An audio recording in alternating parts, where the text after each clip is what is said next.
How to fix video quality in Hulu application.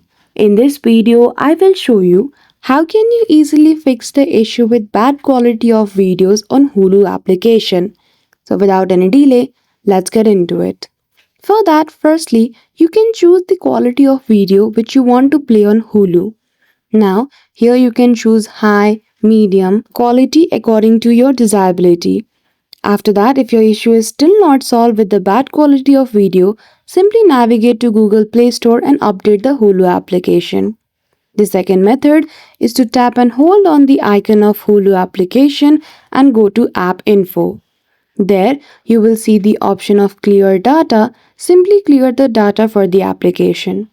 Then after, you can try restarting your phone device. And last but not the least, try uninstalling the Hulu application and reinstall it.